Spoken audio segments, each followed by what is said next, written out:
El gran desafío en el campo de la inteligencia artificial es construir máquinas pensantes que posean consciencia. ¿Qué avances sustantivos se han realizado en los últimos años? ¿Está próxima la singularidad tecnológica por la que las máquinas dominarán la Tierra? Estos son algunos de los interrogantes que plantea Pedro Raúl Montoro, profesor de Psicología de la Percepción de la UNED, al experto que le acompaña.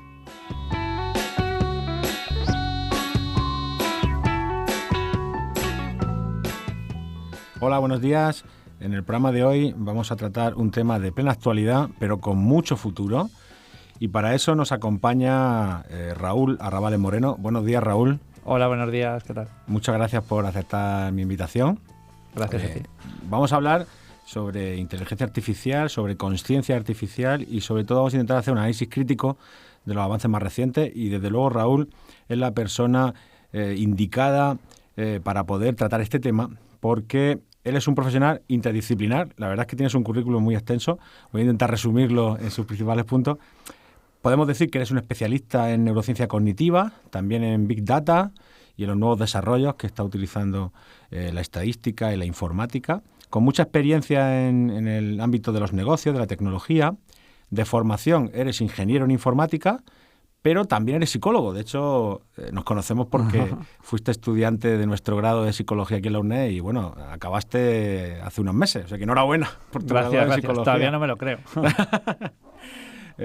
Bueno, pues otro apunte más que tienes en tu currículum, porque aparte eres doctor en inteligencia artificial, también tienes un máster en administración de empresas y en tu desarrollo profesional pues has liderado proyectos de base tecnológica como jefe de proyecto, como emprendedor y actualmente, de hecho, eres director de inteligencia artificial en un nuevo proyecto que se llama Psicobótica, que quizás nos puede resumir así rápido cuál es un poco el objetivo. La gente lo puede ver también en la página web que tenéis. Sí, bueno, básicamente la idea ahí es pues seguir con esta línea multidisciplinar, ¿no? Y en este caso, tanto desde el ámbito de la inteligencia artificial como el ámbito de la psicología, ver qué nuevos proyectos pueden surgir. En concreto se trata de aplicar tecnología, pues nuevos algoritmos o nuevas estrategias de inteligencia artificial al ámbito de la psicología en general y que luego se puede concretar pues en ámbitos más específicos, ¿no? Pues como la psicología clínica o incluso en la educación. Ese tipo de proyectos que en principio, tenemos el problema habitualmente que las disciplinas están un poco separadas o cada una en su dominio y nos cuesta acercar estos campos, ¿no? Entonces eso es lo que estamos intentando. Pues nada, mucha suerte, mucho ánimo en este proyecto que sin duda es interesante e ilusionante además. Bueno, pues vamos a entrar ya en materia, si te parece, porque yo quiero aprovechar tus conocimientos, además tu experiencia investigadora, porque tu tesis doctoral versó sobre consciencia artificial, sobre formas de medirla, y luego además tu carrera profesional también ha estado relacionada en la aplicación de muchos de esos conocimientos. Creo que es la persona más indicada para que podamos aprender de ti. Yo creo que nuestros oyentes son conscientes de que en los últimos años, incluso especialmente en los últimos meses, hay muchas noticias que aparecen incluso en prensa generalista en la que parece que están anunciando ya que la inteligencia artificial está a punto de llegar, que los robots inteligentes nos van a quitar los puestos de trabajo dentro de poco, que el coche autónomo parece que es inminente y que dentro de unos años podremos ya conducir, o mejor dicho, las máquinas conducirán por nosotros, como si ya llegáramos a ese punto que algunos llaman la singularidad, ¿no? Como que ya las máquinas, como pasaba en Terminator, pudieran tomar el control sobre nosotros. Raúl, ¿tú realmente crees que esta revolución es inminente? ¿En qué estado estamos? Claro, aquí hay que distinguir dos ámbitos diferentes, ¿no? Por un lado, es verdad que sí que se da esa sensación desde la prensa generalista, ¿no? Hay cierta, si me lo permites, cierta exageración de los términos, ¿no? En el sentido de que, obviamente, la aplicación de técnicas de la inteligencia artificial en negocio pues se lleva haciendo prácticamente desde los años 60 del siglo pasado, ¿no? ¿Qué ocurre? Que, obviamente, no tienen un impacto tan claro en el consumidor final o no lo veíamos tan cercano. Aquí conviene distinguir entre, por ejemplo, si nos pensamos en el ámbito de la robótica, por ejemplo, que es algo que la gente entiende muy bien porque identifica un robot físico.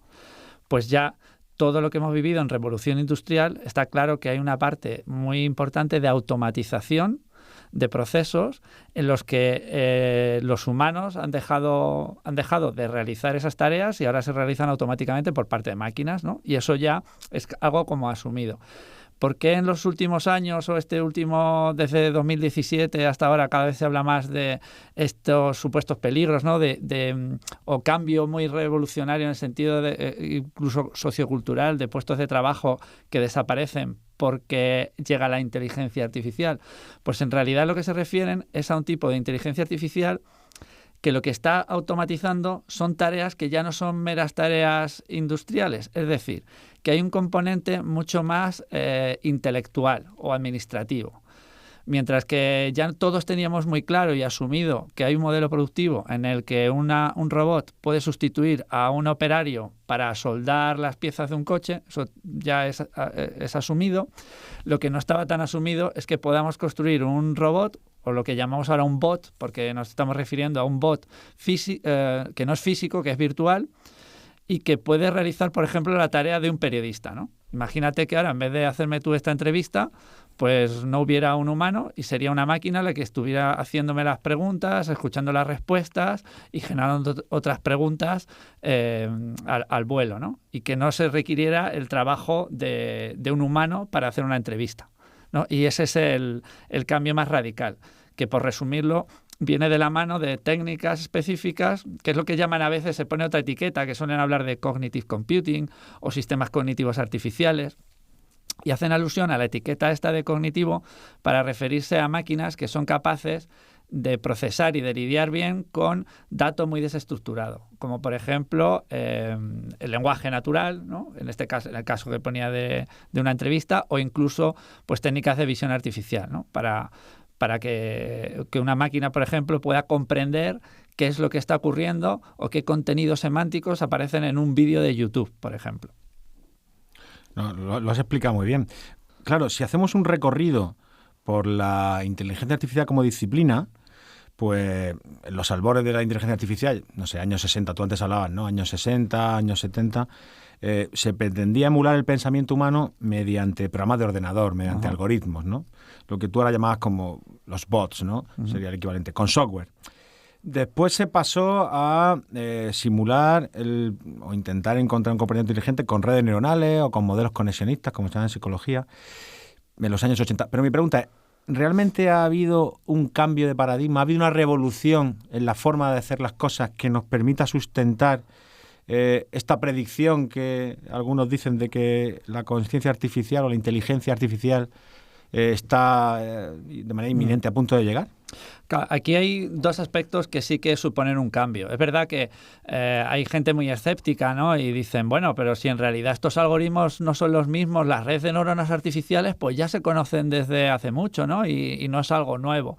Y en parte tienen razón. Es decir, que sí que los algoritmos y como que la base matemática ya se conocía anteriormente, pero los dos cambios clave que sí que han sucedido y que hacen que ahora se piense diferente en cuanto a la aplicación práctica son los siguientes. Uno, viene de la mano de todo esto que se conoce como el Big Data en Analytics. Es decir, tenemos una disposición de datos para que las máquinas aprendan que sin precedentes. Nunca habíamos tenido a nuestro alcance una cantidad de datos ya disponibles en las máquinas, procesados y asequibles, de forma que las máquinas aprendan. ¿A qué me refiero con que las máquinas aprendan? Que nosotros muchas veces en inteligencia artificial utilizamos algoritmos de aprendizaje automático, es decir, que son capaces de mostrar comportamiento inteligente, pero para ello necesitan aprender de su experiencia pasada, es decir, de la experiencia que nosotros podemos traducir en forma informática como datos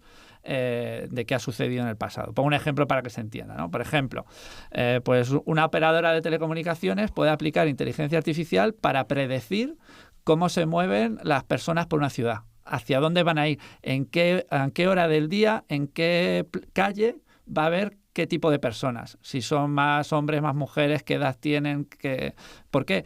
Porque eso lo he podido aprender a base de observar patrones de esos datos. Claro, esos datos están ahora disponibles porque tenemos una red móvil y que está capturando a cada milisegundo en qué posición geográfica está cada dispositivo móvil. Entonces yo todo ese dato lo puedo utilizar. ¿Qué ocurre? que cuando hablamos de Big Data no solo hablamos de una única fuente de datos. Entonces pensemos en que estamos en una época en la que cualquier compañía o cualquier organización, dependiendo del entorno, puede acceder a unos datos u otros, pero en general pueden cruzar diferentes dominios de datos. Es decir, hay datos geográficos de cómo se mueven las personas, hay datos de qué actividad están realizando, porque están los datos disponibles de los wearables, de las pulseras de actividad, de los móviles, hay datos de transacciones bancarias, de los TPV, los puntos de venta, las transacciones con la tarjeta de crédito, hay datos de las redes sociales, qué opina la gente, dónde están, con quién hablan. Es decir, tenemos la dimensión social, la dimensión temporal, la dimensión geográfica. Ahí hay incluso datos sobre las emociones de las personas. Facebook lo que hace es aplica técnicas de inteligencia artificial para poder predecir, por ejemplo, esto es lo típico que se hizo también famoso, de que Facebook era capaz de predecir cuándo una persona va a tener pareja o va a romper la pareja actual, porque eso queda reflejado en los datos que hay previamente, incluso antes que la misma persona sea consciente de ello, ¿no? Entonces, ese es el primer factor. El último en darse cuenta quizás es el implicado en la relación de pareja, ¿eh? Pues esto es muy típico en psicología, ¿no? Lo del insight. Sí. El tener conocimiento de qué le pasa a uno mismo es algo que tiene clarísimo todos los departamentos de marketing digital hoy en día, que tienen que conocer a un cliente mejor que él mismo se conoce. Y para eso usan, por un lado, estos datos y, por otro lado, los algoritmos de aprendizaje automático para extraer esos patrones. Decía que había dos factores. Uno era el de esta cantidad de datos que está disponible. Mayor materia prima. Y el otro factor importante es la capacidad de cómputo y el abaratamiento de ese cómputo y de almacenamiento. Es verdad que lo que hace 15 o 20 años no podíamos permitirnos, o no era pragmático, ¿no? Tener que procesar petabytes de información para obtener un algoritmo que sea muy eficiente a la hora de detectar rostros y detectar la emoción que está expresando un rostro. Hoy en día eso vale, si os vais a la... es que me sé los precios. Mira, puedes ir a Google, a la nube de Google, y cuesta procesar 1000 imágenes en las que se detecten los rostros y te diga la emoción, $1 cada 1000 imágenes. Entonces, claro, se ha democratizado el acceso a este tipo de algoritmos y eso es un cambio muy importante. Y tanto. O sea, esos dos cambios basados en el acceso a información y también a una mayor capacidad de procesamiento por parte de nuestras máquinas o de los servicios que te ofrecen en la nube otras empresas, ¿no? Bueno, lo que sí parece claro es que para poder alcanzar un tipo de inteligencia artificial que sea semejante a la que tienen los humanos, un requisito que parece necesario es tener conciencia, ¿no? Pero claro, aquí nos encontramos, como bien sabes, con un concepto escurridizo, una de las grandes fronteras de la ciencia. Algunos dicen que el gran problema de la ciencia, que es hacer compatible este fenómeno, que es biológico, que también es psicológico, pero que no entendemos bien qué es la conciencia. Desde la inteligencia artificial habéis realizado intentos para operativizar, medir, cuantificar este constructo y así tener una forma quizá más definida de poder simularlo, de poder emularlo. ¿Nos puedes hablar un poco sobre estas investigaciones que tú además has participado en ellas y tienes publicaciones sobre este intento de medir la conciencia? Ajá. Sí, aquí, a ver, como dices, bueno, es que de hecho ya no es solo que el tema de la conciencia sea difícil de enfocar desde el punto de vista científico, es que incluso históricamente ha estado casi vetado, diría yo, ¿no? Porque parecía que no era científico el dedicarse a la investigación en conciencia. ¿Por qué? Porque era como un ámbito que escapa a lo científico, ¿no? Entonces, bueno, ese prejuicio ha pasado, ¿no? Y es verdad que desde los últimos 10, 15, 20 años, pues ya sí que se considera que es un problema que se puede enfocar, que se puede atacar, que se puede intentar comprender desde el punto de vista de la ciencia. Pero de nuevo topamos con un gran problema y es que el tema de la conciencia, junto con el método científico, parece que chocan, porque el método científico, una de sus premisas es que tenga eventos, sucesos o elementos físicos que yo pueda medir y observar. Y claro, medir y observar de forma objetiva, además. ¿Y qué ocurre? En tercera persona se dice a veces. Claro, o en tercera persona. ¿Y qué ocurre? Que la conciencia es un proceso, por lo menos su dimensión fenomenológica, es un concepto que se observa solo en primera persona. En primera persona. Y entonces ese ya es el primer problema. Con lo cual, formas de medir, Pues mira, había una forma muy fácil que tenemos todos los humanos de medir la conciencia de otros, es preguntar. Oye, tú te estás enterando de lo que te pasa, ¿qué sientes ahora? ¿No? Y el propio humano es capaz de informar de sus estados conscientes, ¿no? Y decir cuáles son los contenidos de la conciencia. Se le preguntan a un adulto en condiciones normales y normalmente te contesta. Y ya está solventado el problema. ¿Qué ocurre? Que claro, cuando nos vamos al ámbito de las máquinas, pues no tenemos una forma tan fácil de hacer esa pregunta. Por un lado, claro, la capacidad de lenguaje. Por otro lado, sí que ya tenemos máquinas que tienen cierta capacidad de lenguaje, ¿no? O sea, yo podría usar el móvil ahora, ¿no? Y sabéis que todos los móviles pues tienen los asistentes estos de voz, ¿no? Entonces le puedo preguntar al móvil, oye, ¿eres consciente? Probablemente me dirá, no puedo ayudarte con esto, ¿no? O sea, plantea bien tu pregunta, ¿no? Claro. En cambio, si le insultas, sí saben responder bien, ¿eh? Se nota que ya se han encargado de meterle esas respuestas. ¿Y dónde? Claro, y eso es. Y como bien dices tú, ¿dónde está la conciencia? ¿Dónde está la inteligencia ahí? En los programadores, ¿no? Entonces se trata de... Claro, cuando nos enfrentamos a medir la conciencia desde el punto de vista de una máquina, pues tenemos que acudir a formas de observación que no sean tan directas, ¿no? O que sean... que de alguna forma... se ponga de manifiesto que ese sujeto, ¿no? Que en este caso no es biológico, es consciente. Entonces, claro, volvemos a la pregunta inicial que hacías tú. Decías, bueno, parece ser que las máquinas que tenemos hoy en día no son tan potentes desde el punto de vista de inteligencia o de capacidad de conducta como los humanos porque no son conscientes. Entonces, eso nos llevaría a la segunda pregunta, ¿no? ¿Qué nos proporciona a los humanos la conciencia para que haya aparecido evolutivamente y qué es lo que nos proporciona, ¿no? Entonces, hay múltiples respuestas a esto, ¿no? Pero por resumir, una respuesta que a mí me convence bastante es la siguiente. Gracias a que los humanos tenemos conciencia, somos muy versátiles y muy flexibles en cuanto al rango de problemas que somos capaces de solucionar. Es cierto, mediante el aprendizaje. Es cierto que pues, nacemos con un rango muy limitado de conductas, pero con una potencialidad extraordinaria de desarrollar conductas. Es decir, un humano igual puede aprender a montar en bici, que a conducir un coche, que a dar clases de inteligencia artificial, que a soldar en una fábrica.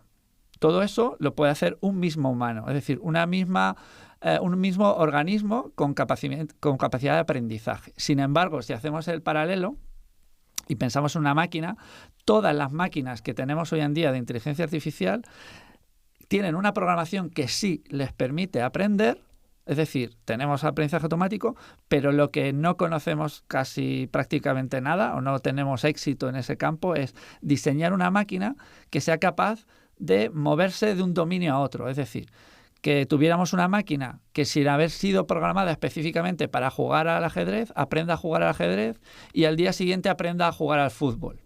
Eso es lo que no tenemos. Y un humano sí puede hacer eso. Entonces parece ser que la conciencia sí que interviene en este aspecto. De hecho, conocemos, cuando estudiamos desde psicología los procesos de aprendizaje, vemos que tareas que cuando ya dominamos se realizan de forma automática, y es decir, sin el apoyo de la conciencia, para haber sido adquiridas por primera vez sí que han necesitado el apoyo de la conciencia. Es decir, el ejemplo típico que todos conocemos es aprender a conducir un vehículo, ¿no? Yo ahora llevo ya muchos años conduciendo, entonces, claro, lo hago de forma automática. No necesito la intervención de mi conciencia. Sin embargo, cuando estás aprendiendo a conducir por primera vez, claramente tú sabes si estás pisando un pedal, qué marcha vas a meter, cómo giras el volante, todo esto. Entonces, esta es la parte que nos cuesta mucho identificar o medir en máquinas, ¿no?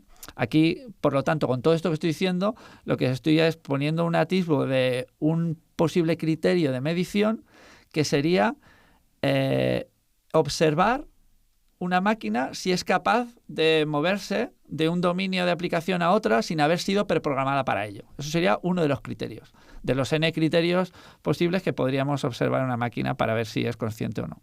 Sí, esa flexibilidad, esa transferencia, el transfer, que es verdad que en el humano se da de manera extraordinaria, es quizá uno de los desafíos que tiene la inteligencia artificial. Lo que estabas contando me recordaba una de las propuestas que tenía Alan Turing. Bueno, cuando hablabas de formas de medir la conciencia, estabas hablando del test de Turing, ¿no? Que al fin y al cabo es un test que es conductual, ¿no? O sea, haces una pregunta y según la conducta que realiza el sujeto, entonces se evalúa si se diferencia o no de un humano que sí sabemos que tiene conciencia, o al menos eso pensamos, que los demás humanos lo tienen.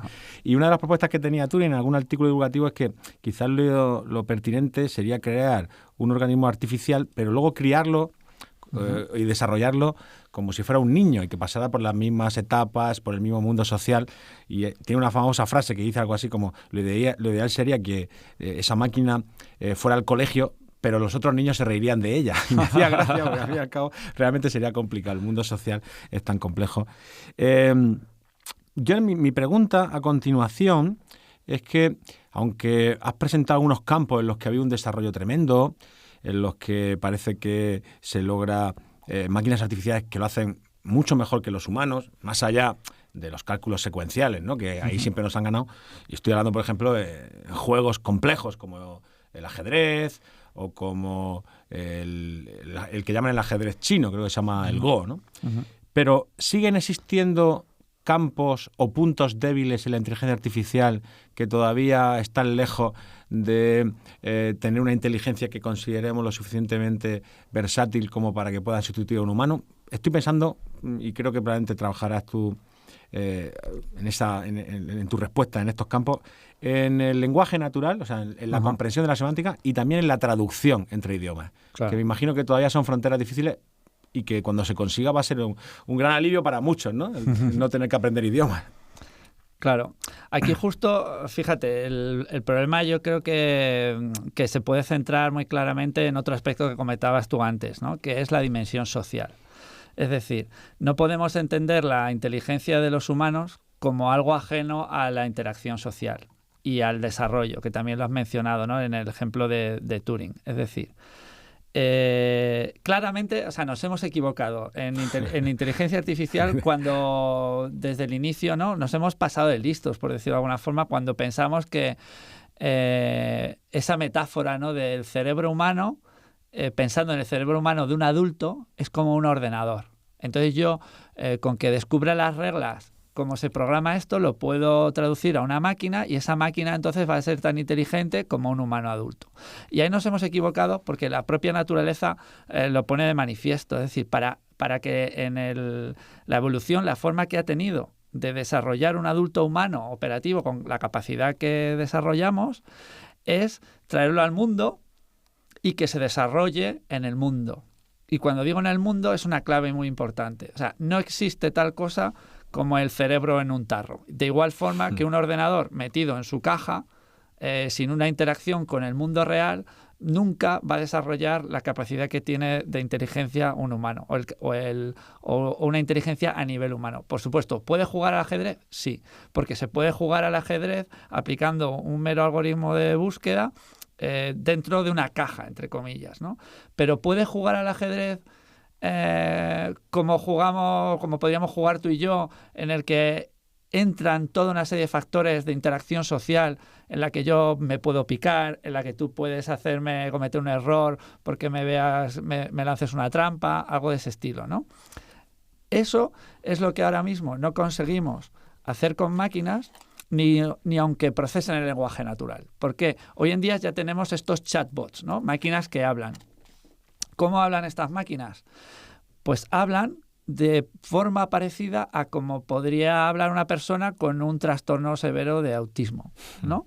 ¿Por qué? Porque está fallando estrepitosamente en esa dimensión social, en tener la conexión con el otro, en modelarse no solo a sí mismo, que sería la parte de autoconsciencia, sino tener una parte de consciencia de ser parte de una interacción social. Y entonces modelarse a sí mismo, modelar al otro, y lo que en psicología llamamos la teoría de la mente, ¿no?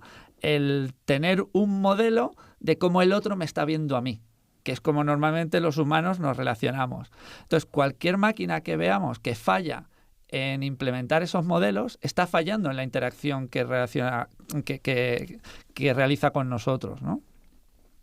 Entonces, bueno, el resumen, incluso visto desde la psicopatología, ¿no? En psicología que normalmente la aplicamos a los humanos, si se la aplicamos a las máquinas que tenemos hoy en día, nos dan, en todos los test que pasemos de psicopatología, la verdad es que nos dan positivo en todos.